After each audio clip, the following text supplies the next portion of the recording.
December 14, 1945. A bitterly cold morning settled over Camp Rustin, Pennsylvania. The wind whistled through the barracks like a mournful piano, carrying the scent of wood smoke and iron from the nearby rail yards.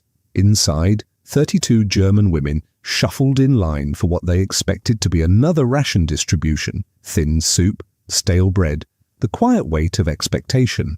But today, the parcels contained something unfamiliar. Small, white, folded packages of soft cotton. They had no idea what they were. Some lifted them, sniffed them, turned them over in confusion. Others whispered, laughed nervously, or tucked them away with suspicion. These were not weapons, nor propaganda, nor the tools of war. They were the instruments of a revelation. A simple, overlooked object would challenge everything they had been taught about power, humanity, and the enemy. This was not propaganda, it was reality, and it was about to shatter everything they believed. If you want to see how a small, simple package could change the minds of prisoners and reveal the true power of humanity, stay with us, because this story is about to unfold. December 10, 1945. Camp Rustin, Pennsylvania. The sky was pale, almost white with winter cold. Snow covered the ground, crunching under the boots of the American soldiers who patrolled the perimeter. Inside the barracks, 32 German women POWs had arrived after weeks of travel from Germany, tired, hungry, and fearful. They had been told horror stories about American camps, about starvation, violence, and abuse. They expected the worst. The air was thick with the smell of damp wool blankets and wood smoke from the stoves. The women huddled together, clutching small bundles, whispering nervously. But what they found was different. The barracks were clean, heated, and well organized. The bunks were lined with sheets that smelled faintly of soap. Meals were served on trays, consistent and plentiful. Bread, butter, canned meat, vegetables, water ran from taps. The guards spoke politely, answered questions, and treated them with basic courtesy. The women had not expected kindness. They had been trained to believe that Americans were cruel, barbaric, and unfeeling. Greta, one of the oldest prisoners, wrote in her diary that night, "I expected terror. Instead, I found order and people who smiled when they spoke to me. I do not understand it. Even small details confused them. Their names were used instead of numbers. Requests were considered seriously. If someone complained about a broken bunk or a minor injury, guards listened." This simple recognition of their individuality was startling. In Nazi Germany, people were tools, numbers, expendable. Here, they were treated as human beings first, prisoners second. Margaret noticed how guards moved among them, checking that each had blankets, warm meals, and medical care if needed. There was no shouting, no threats, no punishment for minor mistakes. It was orderly but humane. The contrast was jarring. The women felt unease mingled with relief. Their minds were alert, trying to understand what they were seeing. How could the enemy, the people they had been told were monsters, act with such care? The paradox gnawed at them. American soldiers had defeated their homeland, yet they treated the women with respect. Nazi Germany had trained them to believe the opposite. The women began to question everything they had been taught.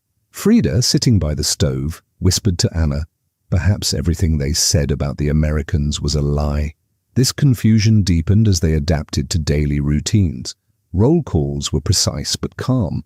Meals were served at set times. Hygiene supplies were provided, including soap and clean towels. They were allowed to write letters home, and their mail was handled carefully. Margaret noted in her diary that she could not remember the last time she had been allowed to send a letter without fear of censorship or punishment. The simplest things, like having a clean bunk or a hot meal, became symbols of something larger, an entirely different approach to power. And yet, the women were cautious. They did not trust this new system at first. Past experiences had taught them that appearances could be deceiving. They suspected hidden motives, fear of punishment, or secret cruelty waiting just out of sight. But as days passed, patterns emerged. The rules were consistent. Soldiers were patient. Meals were reliable. Complaints were answered, not dismissed. Slowly, doubt began to replace certainty. They started to realize that perhaps America operated on a different philosophy, one that valued human life, even the lives of enemies. By the end of their first week, the women began noticing a subtle but profound truth. Power did not need cruelty. They had always believed that strength required fear, obedience, and punishment. The Americans demonstrated otherwise. Their victories had been complete. Their security allowed them the freedom to act with mercy, and that mercy cut deeper than any weapon could. Greta wrote in her diary, "They are strong enough to be kind. We are weak because we were taught to be cruel, even to ourselves." The first days at Camp Rustin were not dramatic, but they were revolutionary in their quiet clarity. Every clean bunk, every polite word, every warm meal planted seeds of doubt about the propaganda they had believed for years. They were beginning to see the paradox. The enemy was humane, and their own leaders had been dishonest. The women were unsettled, nervous, but curious. They were learning slowly that captivity could teach lessons freedom never had. But this was only the beginning. What they had seen with their eyes and felt in their bodies was setting the stage for something deeper, something that would challenge their understanding of power, humanity, and their own value as individuals. January 3rd, 1946, Camp Rustin, Pennsylvania. The snow had melted into mud and the air smelled of wet earth and wood smoke.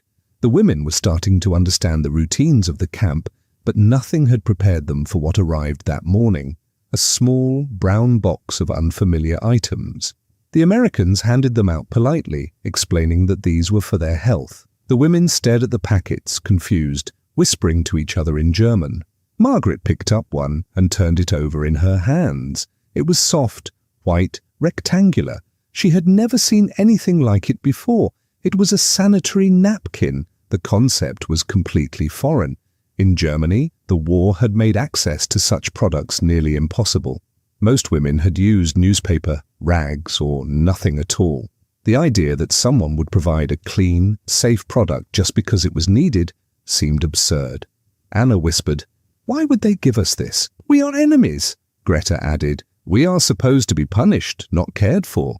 The paradox hit them all at once. The people they were trained to hate were thinking about their bodies and their health. The camp nurse, Dr. Elizabeth Warner, explained their purpose gently through a translator. She spoke about hygiene, nutrition, and the health risks of using dirty substitutes. "These products are not luxury," she said. "They are necessary for your health and dignity." She explained infections, reproductive risks, and the discomfort caused by improvised materials. Her words were clear, simple, and practical. Every word reinforced a reality that the women had never considered. Their government had chosen not to protect their basic needs. Margaret felt a sharp ache of understanding. All the discomfort, the shame, the infections, they had been preventable. And worse, she realized it was not scarcity alone that had caused it. The Nazis could have produced proper products, just as the Americans did, but they didn't. Women's dignity was never a priority. Here, even prisoners of war, even the enemy, were given what they needed, simply because it was right. We were never considered human enough to deserve this, Margaret thought bitterly. And now they give it freely. The small package began to represent something much bigger than hygiene. It became a symbol of the difference between two worlds. In one, the state demanded sacrifice, suffering, and obedience. Human needs were secondary, and women's health was ignored. In the other, human dignity mattered, even for prisoners, even for foreigners, even for enemies. The Americans had the resources, the organization, and the philosophy to provide care. It wasn't charity, it was principle, and that principle was devastatingly powerful. The women began noticing more contrasts. Meals were consistent, medical care was thorough, and complaints were actually addressed. They could ask for help and receive answers. They observed American soldiers, consulting with one another, accepting suggestions, sometimes even changing procedures based on feedback. In Germany, questioning authority could be deadly. Here, ordinary people had voices, their ideas mattered. The realization shook them to the core. Frida wrote in her journal, "Authority does not always demand fear. Sometimes it invites respect." Even the language of care was new. Guards asked about families, listened to stories, and seemed genuinely curious. The women slowly understood that being treated with dignity was not about their usefulness, not about what they could provide in labor or service. It was about the simple recognition that they were human. And as they slowly internalized this, they began to see the lies that had surrounded them in Germany. Propaganda had told them Americans were cruel, selfish, and unfeeling. Reality was proving the opposite. The enemy had become a teacher in compassion, showing them that cruelty was a choice, not a necessity. By the end of that week, every woman had at least one package of sanitary napkins. Margaret, holding hers in the barracks, reflected on the months of misinformation she had believed. We were told suffering was noble, that deprivation built strength, that cruelty was normal. It was all a lie, she whispered to Anna. And here, the enemy shows us truth in the smallest of ways. The irony was bitter, but the lesson was unforgettable. They were learning more about the world, about morality, and about human value than they had ever learned in Germany. This small, seemingly ordinary package had cracked the wall of propaganda. It revealed the choices societies made about what to prioritize, and it showed that Nazi Germany had made the wrong ones. The women were beginning to see that captivity, in the hands of humane Americans, was teaching lessons freedom never had. And this was only the beginning. The first shock of discovery opened the door to questions about justice, power, and the meaning of dignity. Every day after, the women would notice more truths that contradicted the world they had been told was real. February 10th, 1946, Camp Rustin. The winter was harsh, but inside the barracks, small lessons were taking root. The women were starting to see that the sanitary napkins were not just about hygiene, they were about respect. Each day, they watched more examples of how the Americans treated prisoners with care. Meals were consistent, hot, and nourishing. Each tray had enough food, sometimes more than they had eaten in years. They were paid for labor, even small jobs like cleaning or sewing. Letters sent to their families were handled with care and delivered reliably.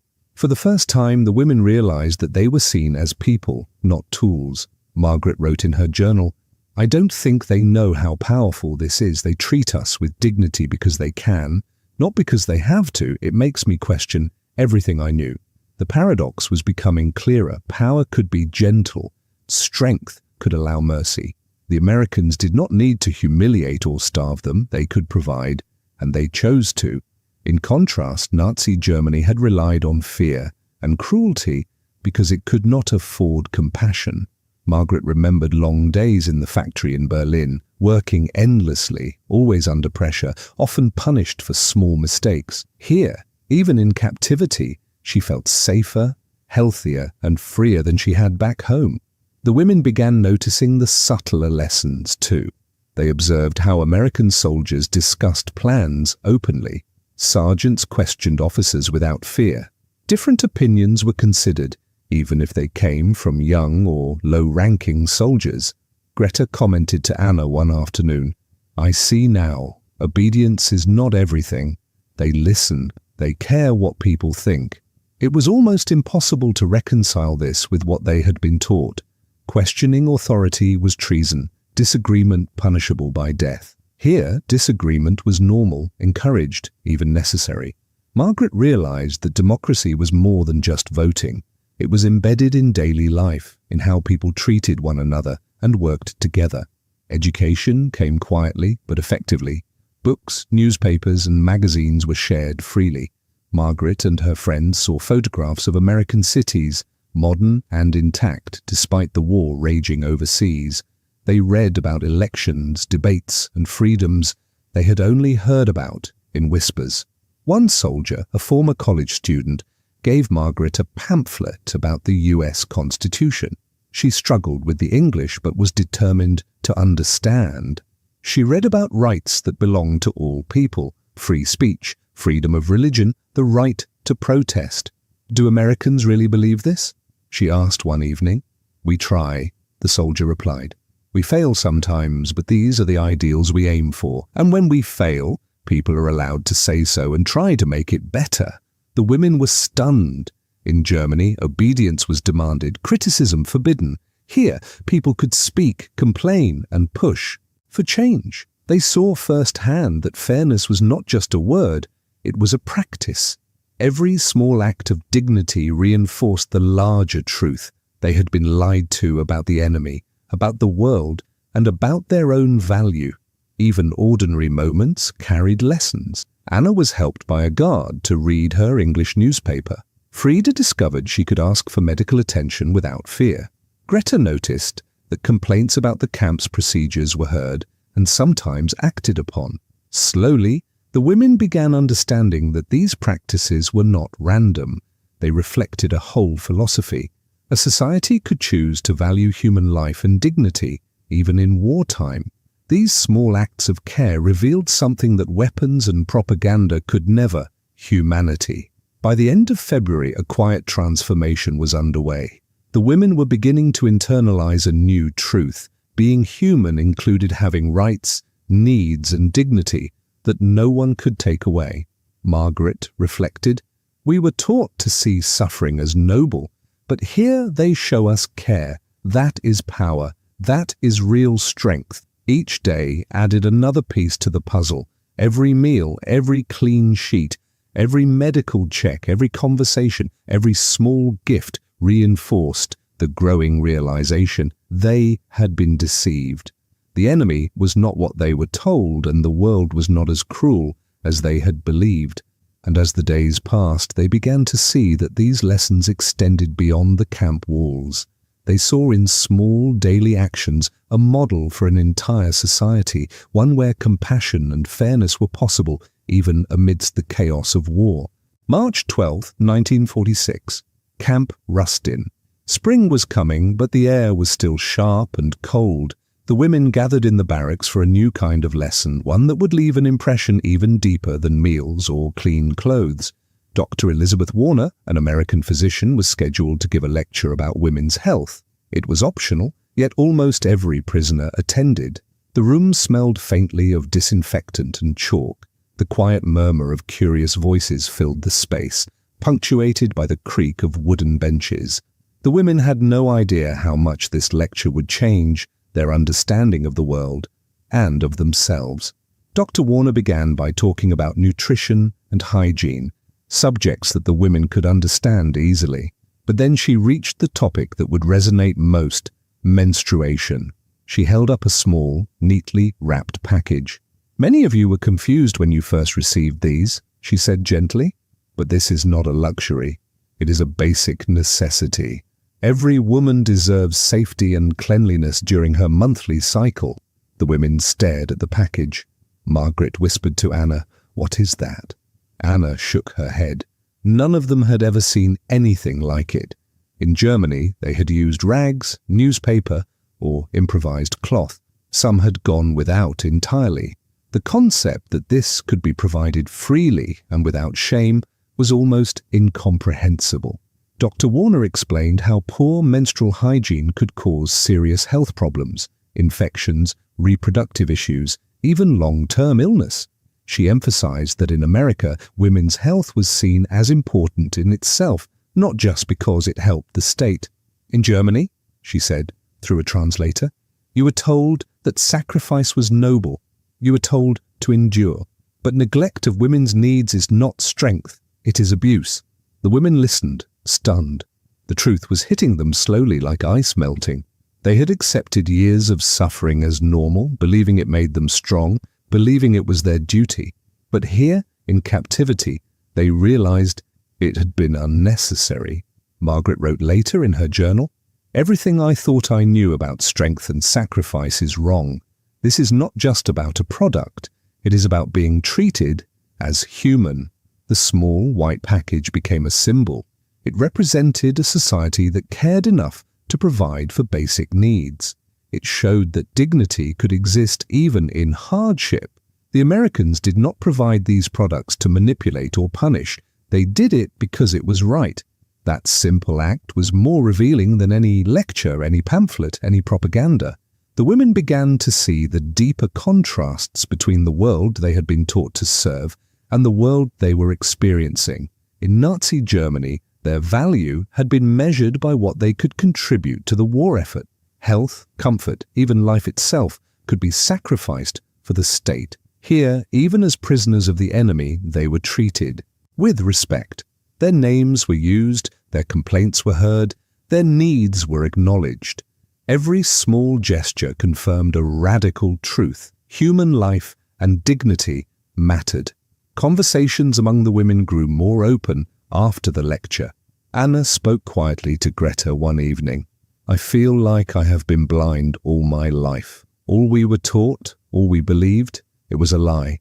And now I see how differently people can live." Frida added, "It's not just about products or food. It's about how they see us. We are not tools. We are human beings." The women shared stories of their own suffering, the deprivation they had accepted as normal, and slowly, collectively, they began to confront the lies they had been told. Even small details reinforced the lesson. They noticed how medical checks were routine and respectful. They saw that complaints about camp rules or work assignments could be raised without fear. They observed soldiers discussing mistakes openly, learning from them instead of punishing blindly. Every action contrasted with the rigid hierarchy and cruelty they had known. It became impossible to deny the difference between a system that saw them as expendable and one that saw them as valuable. By the end of the month, the lesson was clear. Dignity was not given to the worthy. It was a choice, and a society that could make that choice, that could see the humanity in every person, was fundamentally different from one that demanded obedience and suffering. Margaret reflected quietly. "This is not propaganda, this is reality. And it hurts to see that we were wrong about so much." The women had reached a turning point. The sanitary napkin was a small object, but it revealed a truth too large to ignore. It forced them to reevaluate their beliefs, their government, and the world itself. And this was only the beginning. April 3rd, 1946, Camp Rustin. The days were longer now, with sunlight stretching across the barracks yard, warming the frozen earth. The women had grown accustomed to routine, meals, work, brief lessons, but their minds were restless. Every small act of American care seemed to carry a hidden lesson, and they were beginning to notice patterns in the way their captors treated them. It was not just kindness, it was a philosophy, a reflection of how society could work when people were valued. Frida was reading an English newspaper when a guard, Private Johnson, approached.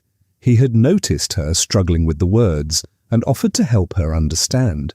At first, she was suspicious. Why would he bother teaching a prisoner? "Because it's the right thing to do," he said simply. "You want to learn, I can help. That's all there is to it." The words were astonishing to her. In Germany, help always had a price. You helped if it benefited the state or your superiors, never purely for the sake of another person. This was different. It was a small act, but it revealed a worldview she had never known existed. Margaret spent time observing the camp's work procedures. In the communications center, she saw Americans discussing problems openly. Officers welcomed suggestions from enlisted personnel. Mistakes were corrected through discussion, not punishment. "We would never have been allowed to question orders in Germany," she whispered to Greta one afternoon. "Here, even the lowest rank has a voice. Even we can be heard." The realization was powerful. Democracy and human rights were no longer abstract ideas from books. They were practical, lived experiences. Meanwhile, the women began to compare themselves to their families back home. Letters and news from Germany painted a bleak picture. Rationing, hunger, ruined cities. The contrast was stark. At Camp Rustin, they had regular meals, clean clothing, warmth, medical care, and even education. The disparity was painful. Greta confided to Margaret, "We have been fed, clothed, kept healthy, and yet we were told to hate the Americans. How can we reconcile that?" The answer was unclear, but the question itself signaled the beginning of a moral awakening. One afternoon, Dr. Warner returned to the barracks to discuss broader health topics. She spoke about hygiene, disease prevention, and women's general well-being. Then she touched on the political side of health. A society's strength is shown not by its armies, but by how it treats its weakest members, she explained. Neglecting women, children, or prisoners is not strength, it is weakness, and societies that survive and flourish are those that protect the vulnerable. The women listened in stunned silence. The paradox was undeniable. Germany had relied on cruelty, fear, and deprivation to maintain control, but it had been weak. America, strong in economy, military, and morale, could afford to care. Strength, they realized, was not measured in bombs or punishments. It was measured in the ability to act humanely. These lessons crystallized in a single moment when Margaret compared the sanitary napkins they had been receiving for months to the lives of women in Germany. She whispered to Anna, "We suffered believing it was duty. But here, even our enemy sees us as human. They do not withhold what we need. They trust us to take care of ourselves. And yet, at home, women starved and suffered because someone decided we did not matter." The anger was tempered by understanding. It was not individual cruelty, but the philosophy of the state that had failed them. By mid-April, the women had begun talking openly among themselves about the broader lesson. The real war, Frida said quietly, was never with America. It was with lies, with a system that told us suffering was noble. Greta nodded. Every ration, every small kindness here is teaching us something our leaders never did. They wanted obedience, not understanding. We were tools. Here, even prisoners are treated like humans. The shift in perspective was profound. They were no longer just captives, they were students absorbing lessons in humanity that could not be taught in Germany. The paradox of captivity versus liberation became clear. In a place meant to restrict them, they were learning the most vital truth. They were safe, fed, educated, and respected, not because they earned it, but because the society around them valued dignity as a principle. Margaret recorded in her journal, "We came expecting brutality, we found care, we came expecting punishment, we found freedom of thought. Every day teaches that humanity is stronger than fear, respect is more powerful than control." And still, the lessons kept coming, building layer upon layer of understanding that no propaganda could erase. May 15th, 1946, Camp Rustin. The days had grown longer, warmer, and somehow heavier with meaning. The women moved through the camp with quiet reflection, carrying in their minds the lessons they had learned over the past 6 months. Each act of care from the Americans, each small example of dignity and respect, had added up to a profound understanding. The world could be organized differently, and cruelty was a choice, not a necessity. Margaret sat on a bench, holding the small box of sanitary napkins she had first received months ago. The memory of confusion, even shame, had been replaced by clarity. This small object had become a symbol of everything she and the other women had learned. "We were told to endure suffering as strength," she whispered. "But strength is not surviving abuse. Strength is recognizing value in yourself and others." The contrast between what they had endured in Germany and what they experienced in America was undeniable. Germany had demanded sacrifice and obedience, while America had offered care and respect. The final weeks of their captivity were a mix of anticipation and anxiety. Repatriation orders arrived. All German women would return home within 3 months. For many, this news was bittersweet. They had survived the war and captivity, but they had also grown into new perspectives, new ways of thinking. Returning to Germany meant leaving abundance for scarcity, safety for uncertainty, and clarity for a society still wrapped in lies. Anna voiced what many felt. "I am not the same person who left Germany. Who will I be when I return?" The women prepared for departure in silence, each grappling with her own fears.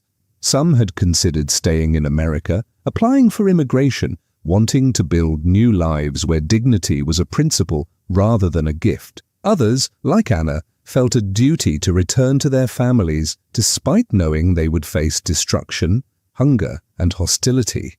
Margaret's thoughts wandered between these two extremes. She had changed fundamentally. She knew she could never unsee what she had learned about human dignity, care, and the true nature of power. On the day of departure, the camp buzzed with emotion. American officers and guards came to say goodbye. There were tears, quiet hugs, and whispered promises to write. Sergeant Williams, who had spent months helping Margaret, handed her a small English-German dictionary. "Keep learning," he said. "Keep asking questions. Keep thinking for yourself." Lieutenant Johnson gave each woman a 6-month supply of sanitary products, a tangible symbol of respect to carry home. It was a gesture that seemed small to outsiders, but to the women, it represented an entirely different philosophy of human life. The journey back to Germany was a shock. Cities lay in ruins. Streets were rubble. Survivors moved slowly, gaunt from hunger and disease. Margaret finally reached her family in Berlin after 3 days of travel.